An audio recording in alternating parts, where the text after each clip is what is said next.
Good morning, students.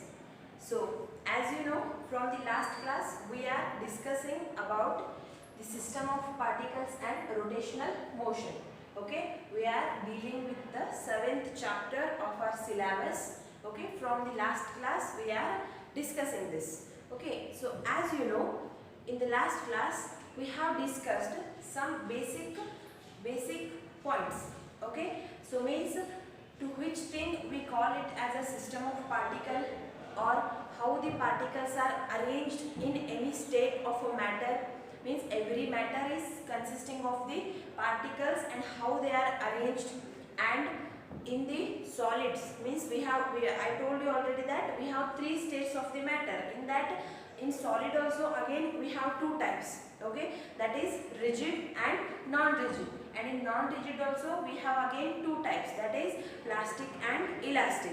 Okay, so how the particles are arranged in all these kinds of the matter we have discussed in the last class. Okay, so after that, with our actual syllabus, we started the concept of center of mass. Okay, I told you about center of mass.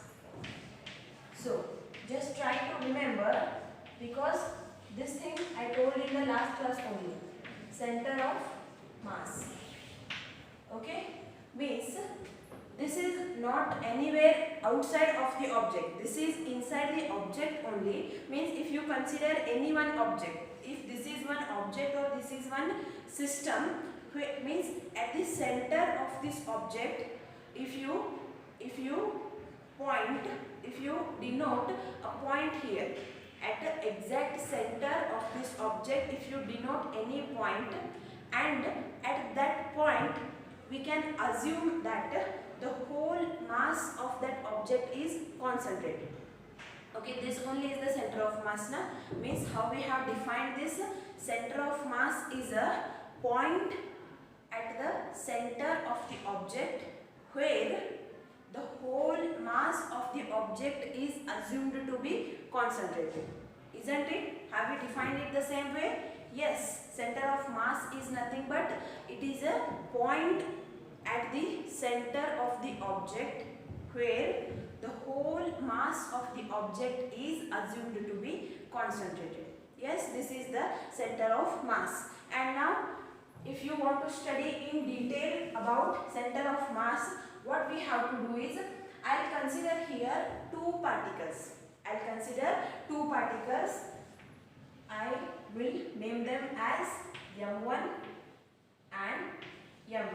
I'll name them as M1 and M2. Okay. So I'll place them in one coordinate system where we are having the x-axis, the y-axis and the z-axis. Okay. So as you know, this is the point of origin. Okay, so from this M1, what I will do, I'll draw a line and I'll connect the M1 with the origin, and to this line I'll call it as the position vector of M1. R1 is the position vector of M1. Similarly, for M2 also we will get one position vector, that is called as R2. Okay, so this is a basic thing, that I have considered 2 particles M1 and M2.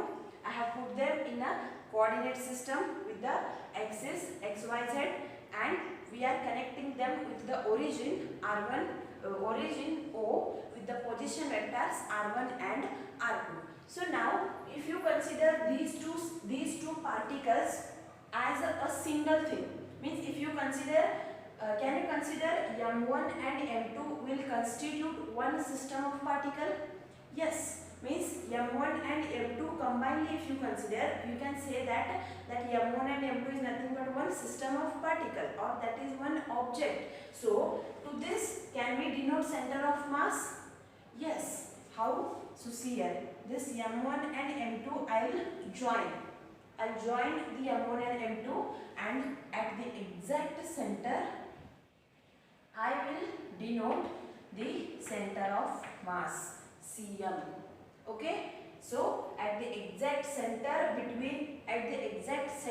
of a line joining M1 and M2, we can denote the center of mass. Understood? So this center of mass also we can connect it with the origin, and to that position vector I will call it as a capital R. Understood?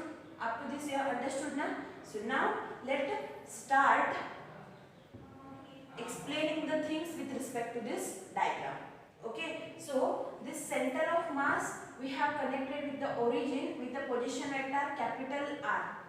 So if this point is a center of mass Cm, then its position vector R can be given as, we can write here as M1 plus M2 into R is equal to M1 R1 plus M2 R2. Here R1, R2 and capital R are the position vectors. That's why we are showing this sign on every vector. Okay. So now you go on noting the things. Okay. As I'll solve the derivation, you also just go on noting the things. Okay. So here what R we can obtain. So R is equal to M1 R1 plus M2 R2 divided by M1 plus M2. So this is the equation which gives us the position vector of center of mass. R is the position vector of center of mass. So call this as equation number 1.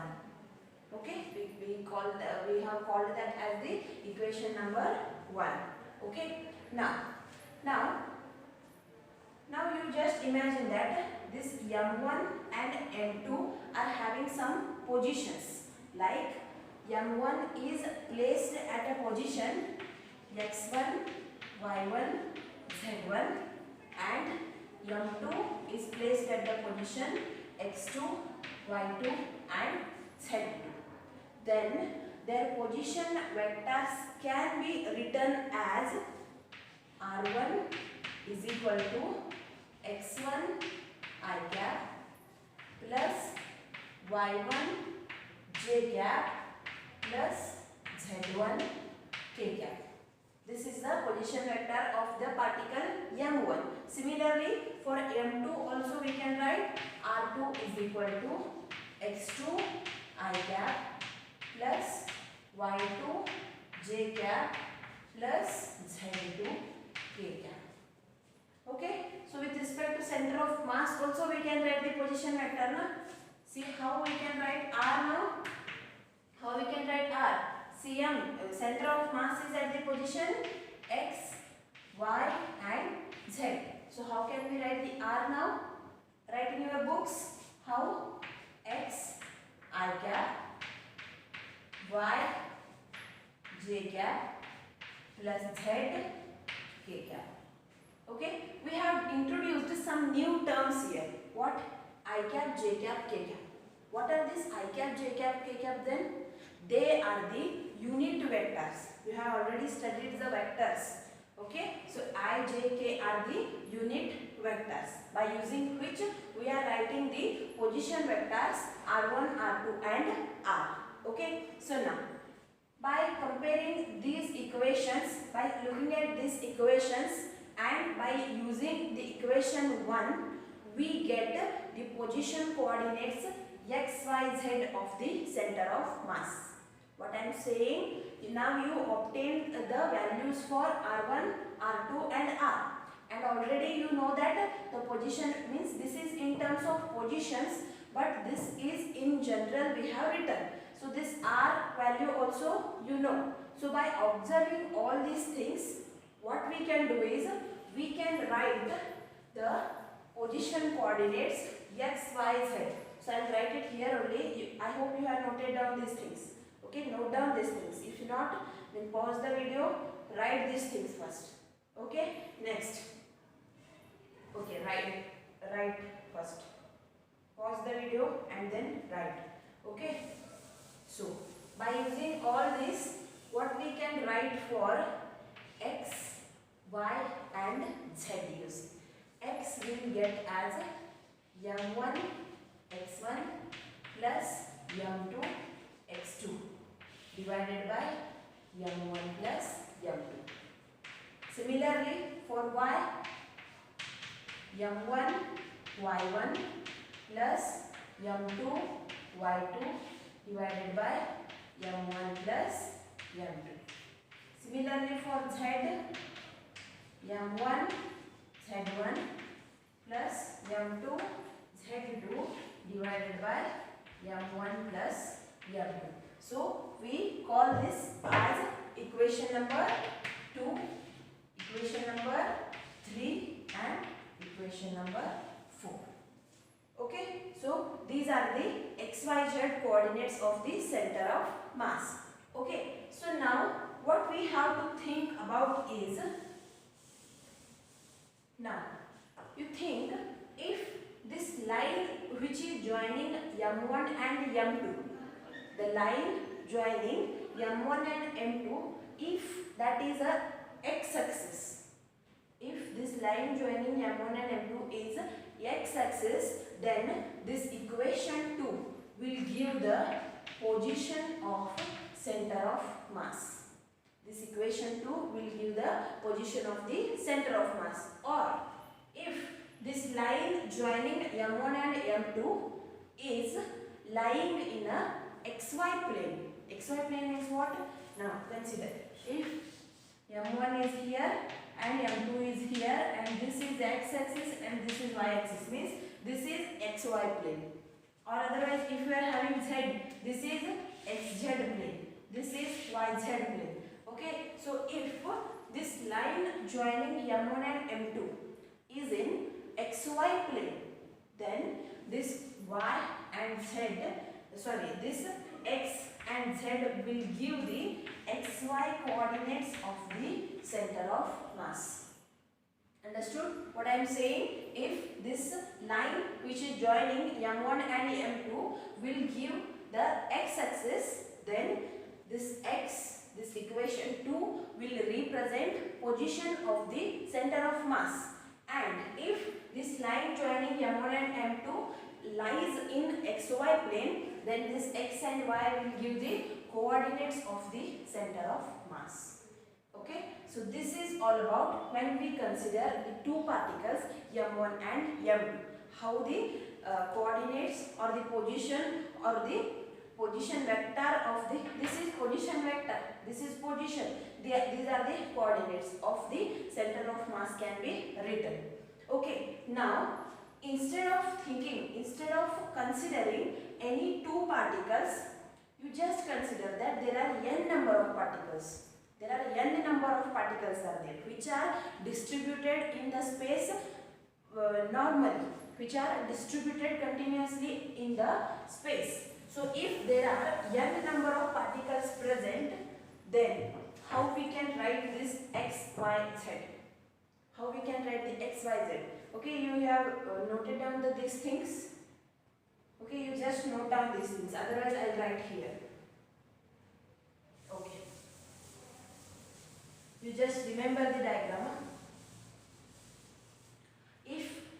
Instead of considering any two particles, if we have n number of particles, so what we can write for x here, x is equal to m1 x1 plus m2 x2 plus and so on up to mn xn, because we have n number of particles. Similarly, in the denominator also m1 plus m2 plus and so on up to mn. This thing happens if you consider n number of particles distributed in space. So this is for x coordinate. So for y also the same, m1 y1 m2 y2 plus and so on up to mn yn and divided by m1 plus m2 plus and so on up to mn. So now can you write it for the z axis also? We can write the same, na? How we can write it for z axis? m1 z1 plus m2 z2 plus and so on up to mn zn divided by m1 plus m2 plus and so on up to mn. Okay, so these are the position coordinates when we are considering any two particles, and this is the value for x, y, z when you are considering n number of particles distributed in space. Okay, now I will rub this. You just remember equation 1, 2, 3, 4, huh? Because they will be useful in the further steps. So to this, what we can call this as equation number. Okay, instead of writing m1, m2, mn like this, we can write it in the summation form. How? Summation of mi xi divided by n, where mi is the mass of ith particle. Ith means what? If you are considering 1, 2, 3 up to n. So its mass is m1, its mass is m2, its mass is m3, its mass is mn. So somewhere here in this region, at any point you consider if any particle I, that will become ith particle. Okay, so this m is mass of ith particle. Okay, and capital M is nothing but what? The total sum of all the particles present. Okay, instead of writing this, we can write capital M. Similarly, the same thing happens with z coordinates also. Sorry, y coordinates also. Same for z, mi zi divided by capital M. Now to this we can call it as a equation 5 that r was first, x, y, z, 2, 3, 4, 5, 6 and 7. Okay, so these are the things when we consider n number of particles distributed in space. So now, as I told you, this mi is the mass of ith particle, which is located at the position Ri.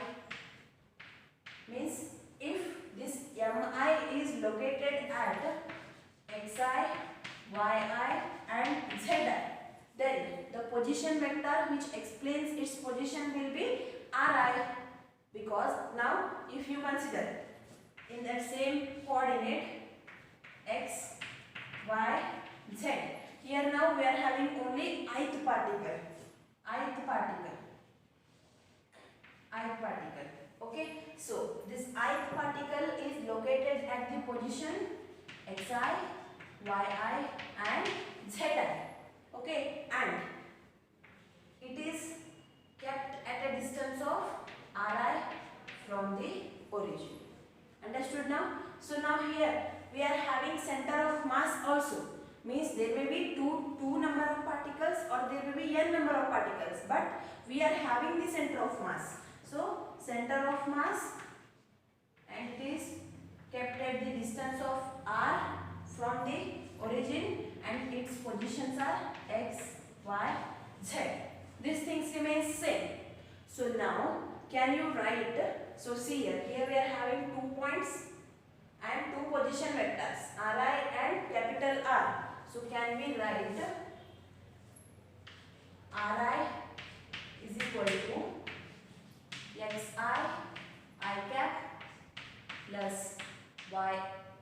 yi j cap plus zi k cap, because x, y, z are the xi, yi, zi are the coordinates of ith particle, which is kept at a distance Ri from the origin, and Cm, center of mass, is kept at the distance r from the origin. Okay, so now we have r also, that is x, capital X, because coordinates of center of mass are x, y, z. So x I cap plus y j cap plus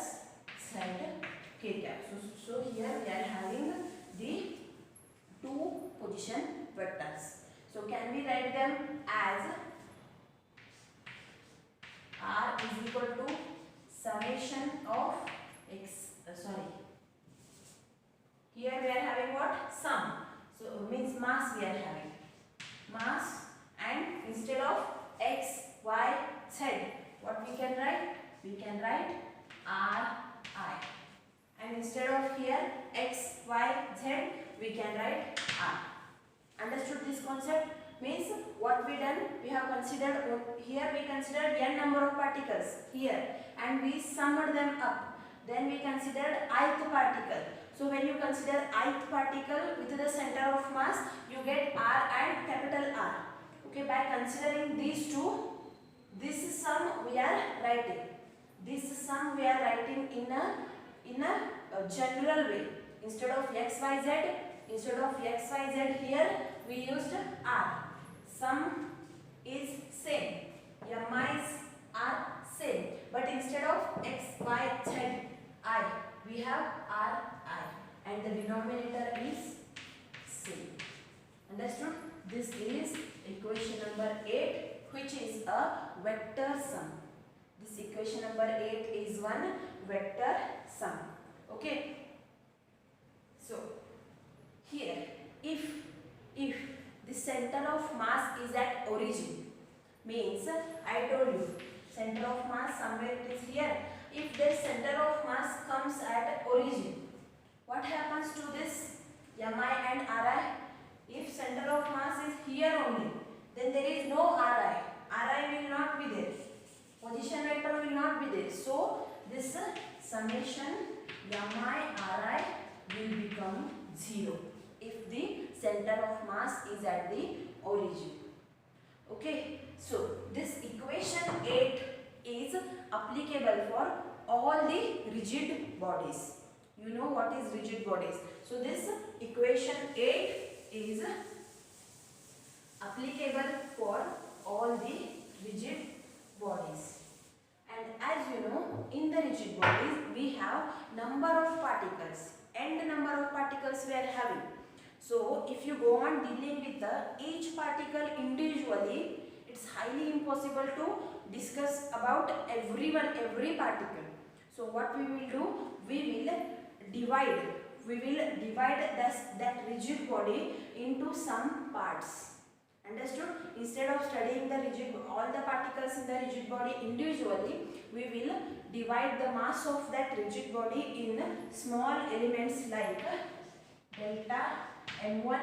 Means if the rigid body fully it is having the mass m, then we will divide it in small elements as delta m1, delta m2, delta m3, and up to, as you know, we are having the n number of particles. Okay, so in that case, what we can write for x, y, z coordinates of the center of mass? So what we can write? So can we write here as x is equal to summation delta m1 x1 divided by m, means any you consider ith particle mi xi divided by m. Similarly for y, summation delta mi yi divided by m. Same for z, summation delta mi zi divided by m. So what we can do here? So this is all for the every particles, every coordinates of the center of mass x, y, and z. So now if instead of considering all these things individually, so this m is nothing but the total mass, you know. So instead of using the summation here, what I will do, I will use the integration. What I will use? I will use integration with respect to x, y, z coordinates. So how can I write them? See here. X is equal to this 1 by m is as it is. Because if you apply the integration here, integration of dm is nothing but m only. So 1 by m, I am keeping it outside, integration of x dm. Understood? This mi is what? Integration of dm only x. Instead of x I am using x. Y is 1 by m integration of y dm. And similarly for z, we go on writing the things. Z 1 by m summation z dm. So this is when you consider the particles by dividing them with the delta m1, delta m2, delta m3 like that. Okay. So in general all these things we can write it as r is equal to 1 by m integration of r dm. Understood? So this is the position vector, this is the position vector of center of mass, this is the position vector of the particles we are considering. Means if you consider m1, m2, it will be r1, r2. If you consider mi, it will be ri. Like that, this is the expression which will give us the idea of center of mass. Where this r is nothing but what? X. See, xi, yi and zi. That r is nothing but xi I cap plus yi j cap plus zi k cap. And this capital R is nothing but x I cap plus y j cap plus k plus z k cap. Okay. So this is all about the detailed explanation of center of mass. Okay. You just go on writing all these steps in detail, and at the end I will give the notes also. But right now what you will do, after completing or during every class, you make your own notes. Okay, so many of you are asking about the notes. Okay, so what we will do, when I am teaching this chapter, you prepare your own notes. At the end, if it is possible, I will give you the notes. Okay, so up to that, be connected with the system of particles and rotational motion. Okay, so the remaining things we can discuss in the next class. Thank you.